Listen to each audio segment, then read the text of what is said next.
ഉറപ്പിച്ചു കഴിഞ്ഞു. എന്താ ഈ കേക്കണില്ല? കുള്ളൻ ആരോടെ ഇത്ര ഉറക്കേ? പുതിയ മുതലാളി വിളിക്കാവും. ഓ, ഭൂമിയുടെ അപ്പുറത്തുനിന്ന് ആയതുകൊണ്ടായിരിക്കും ഇത്ര ഉറക്കെ തൊള്ളയിരുന്നത്.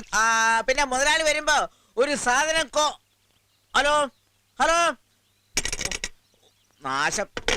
കാര്യമായിട്ടൊരു സംഗതി പറയാൻ തുടങ്ങുമ്പോഴാ ഫോണിന്റെ ഒരു കളി. അയ്യോ, ചെടിക്ക് നോവും. നന്നായിട്ട് തിരക്കടി. അവിടെ അതെ, പൊട്ടംകുള്ളം വരുന്നത്. ഇനി ഇവിടെ വന്നിട്ട് എന്താക്കാനാണാവോ? എന്ത് സാധനം കൊണ്ടുവരാനാ നിങ്ങൾ മുതലാളിയോട് പറഞ്ഞത്? അത് നീ എങ്ങനെ കേട്ടു? നിങ്ങളുടെ മുതലാളി ചെവി പൊട്ടനൊന്നും അല്ലല്ലോ. എന്താ പറഞ്ഞേ? അല്ല, എനിക്ക് എന്ത് പറഞ്ഞാലും കേൾക്കാന്ന് പറയായിരുന്നു. നീ എന്താ ആളക്കളിയാക്കാണോ? അല്ല രാഘവേട്ട, നിങ്ങളുടെ പുതിയ മുതലാളി വരുമ്പോഴേ ഈ ചെവിയിൽ വെക്കുന്ന ഒരു കുന്ത്രാണ്ടം കൊണ്ടുവരാൻ പറയായിരുന്നില്ലേ? അതെ, ഞാനൊരിക്കൽ സൂചിപ്പിച്ചിട്ടുണ്ട്, വരുമ്പോ കൊണ്ടുവരേണ്ടതാ. ഇനിയിപ്പോ അതിന്റെ ഒരു കുറവുണ്ട്. അതെ അതെ അതെ, നല്ല തിളച്ചു മറിയുന്ന സാധനം പോണം. മുതലാളി ഇല്ലേ, അയാളെ പിഴിഞ്ഞൊരു വഴിയാക്കി കിടത്തി അവസാനം അയാൾ ഇത് വിറ്റിട്ടും പോയി. ഇപ്പൊ ഇയാളുടെ വലയപ്പെട്ടേക്കണ അസല് തിമിങ്കലാണ്. ഇയാളുടെ ചുക്രം തെളിഞ്ഞ അല്ല എന്ത് പറയാനാണ്? പണിയെടുക്കാണ്ട് നാട്ടുവിശേഷം പറഞ്ഞോണ്ട് നിന്നാലേ വൈകുന്നേരം കൂലി തരത്തില്ല. പറഞ്ഞില്ലെന്ന് വേണ്ട. ഇവനൊരു സംശയം ചോദിച്ചപ്പോ പറഞ്ഞു കൊടുത്താണ് രാഘവേട്ടോ.